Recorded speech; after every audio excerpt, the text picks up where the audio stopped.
The Kite Runner by Khaled Hosseini. Chapter 7. The streets of Wazir Akbar Khan were numbered and set at right angles to each other like a grid. It was a new neighborhood then, still developing, with empty lots of land and half-constructed homes on every street between compounds surrounded by 8-foot walls. I ran up and down every street looking for Hassan.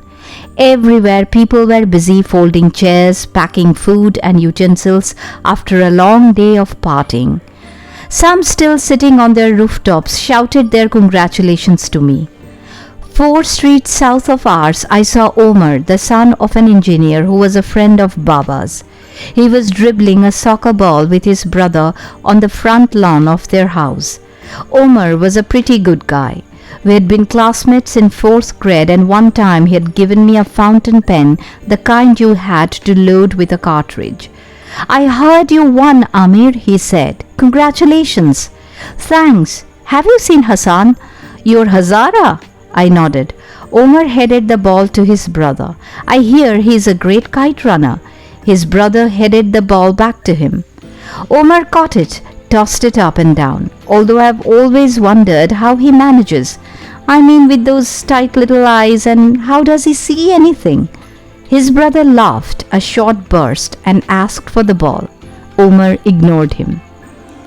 "Have you seen him?" Omar flicked a thumb over his shoulder, pointing southwest. "I saw him running toward the bazaar a while ago." "Thanks," I scuttled away. By the time I reached the marketplace, the sun had almost sunk behind the hills, and dusk had painted the sky pink and purple. A few blocks away from the Haji Yaqub Mosque, the mullah bellowed azan, calling for the faithful to unroll their rugs and bow their heads west in prayer. Hassan never missed any of the 5 daily prayers. Even when we were out playing, he would excuse himself, draw water from the well in the yard, wash up and disappear into the hut. He'd come out a few minutes later, smiling, find me sitting against the wall or perched on a tree. He was going to miss prayer tonight though, because of me. The bazaar was emptying quickly, the merchants finishing up their haggling for the day. I trotted in the mud between rows of closely packed cubicles where you could buy a freshly slaughtered pheasant in one stand and a calculator from the adjacent one. I picked my way through the dwindling crowd, the lame beggars dressed in layers of tattered rags, the vendors with rugs on their shoulders, the cloth merchants and butchers closing shop for the day. I found no sign of Hassan.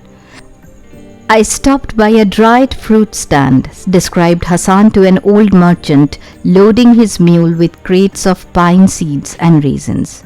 He wore a powder blue turban. He paused to look at me for a long time before answering. "I might have seen him." "Which way did he go?" He eyed me up and down. "What is a boy like you doing here at this time of the day looking for a Hazara?" His glance lingered admiringly on my leather coat and my jeans, cowboy pants, we used to call them. In Afghanistan, owning anything American, especially if it wasn't second-hand, was a sign of wealth. "I need to find him, Agha." "What is he to you?" he said. I didn't see the point of his question, but I reminded myself that impatience wasn't going to make him tell me any faster. "He is our servant's son," I said. The old man raised a pepper-grey eyebrow. "He is? Lucky Hazara, having such a concerned master.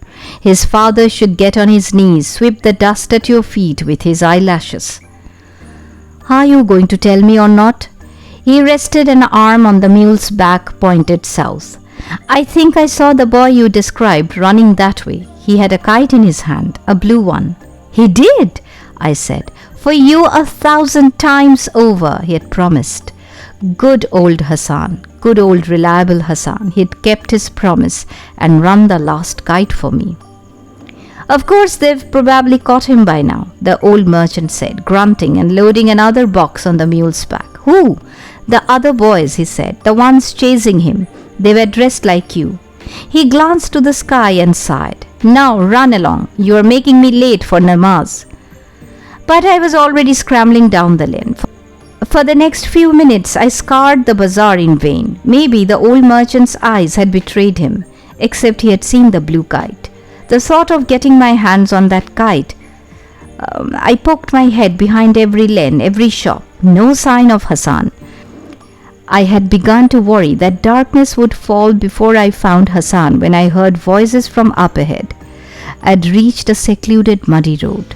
It ran perpendicular to the end of the main thoroughfare bisecting the bazaar. I turned onto the rutted track and followed the voices. My boots squished in mud with every step and my breath puffed out in white clouds before me.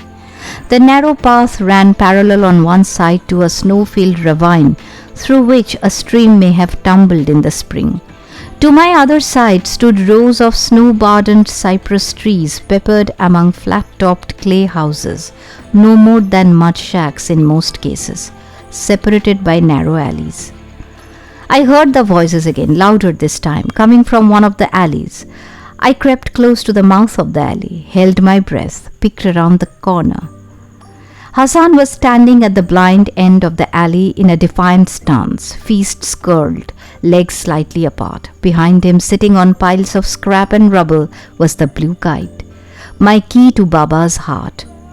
Blocking Hassan's way out of the alley were three boys, the same three from that day on the hill, the day after Daud Khan's coup, when Hassan had saved us with his slingshot.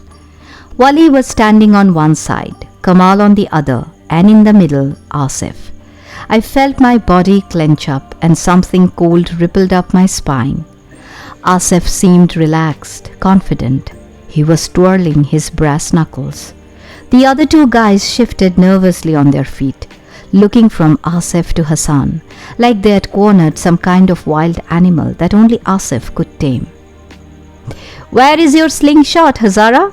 Asif said, turning the brass knuckles in his hand. "What was it you said?" "They'll have to call you One-Eyed Asif." "That's right, One-Eyed Asif." That was clever, really clever. Then again, it's easy to be clever when you're holding a loaded weapon. I realized I still hadn't breathed out. I exhaled, slowly, quietly.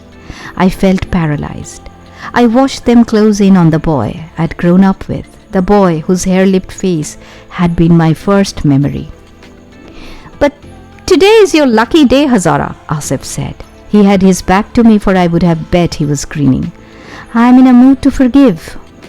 "What do you say to that, boys?" "That's generous," Kamal blurted, "especially after the rude manners he showed us last time." He was trying to sound like Asif, except there was a tremor in his voice. Then I understood. He wasn't afraid of Hassan, not really. He was afraid because he had no idea what Asif had in mind. Asif waved a dismissive hand. "Bakshida. Forgiven. It's done." His voice dropped a little. "Of course, nothing is free in this world, and my pardon comes with a small price." "That's fair," Kamal said. "Nothing is free," Wali added. "You are a lucky Hazara," Asif said, taking a step toward Hassan, "because today it's only going to cost you that blue kite." "A fair deal, boys, isn't it?" "More than fair," Kamal said. Even from where I was standing, I could see the fear creeping into Hassan's eyes, but he shook his head. "Amir Agha won the tournament, and I ran this kite for him. I ran it fairly. This is his kite." "A loyal Hazara, loyal as a dog," Asif said. Kamal's laugh was a shrill, nervous sound. "But before you sacrifice yourself for him, think about this. Would he do the same for you? Have you ever wondered why he never includes you in games when he has guests? Why he only plays with you when no one else is around? I'll tell you why, Hazara, because to him you are nothing but an ugly pet. Something he can play with when he's bored, something he can kick when he's angry. Don't ever fool yourself and think you are something more." "Amir Agha and I are friends," Hassan said. He looked flushed. "Friends?" Asif said, laughing. "You pathetic fool. Someday you'll wake up from your little fantasy and learn that how good of a friend he is. Now, bas, enough of this. Give us that kite." Hassan stooped and picked up a rock. Asif flinched. He began to take a step back, stopped. Last chance, Hazara. Hassan's answer was to cock the arm that held the rock. Whatever you wish. Asaf unbuttoned his winter coat, took it off, folded it slowly and deliberately. He placed it against the wall. I opened my mouth, almost said something, almost. The rest of my life might have turned out differently if I had, but I didn't. I just watched, paralyzed. Asif motioned with his hand and the other two boys separated, forming a half circle, trapping Hassan in the alley. I've changed my mind, Asif said. I'm letting you keep the kite, Hazara. I'll let you keep it, so it will always remind you of what I'm about to do. Then he charged. Hassan hurled the rock. It struck Asif in the forehead. Asaf yelped as he flung himself at Hassan, knocking him to the ground. Wali and Kamal followed.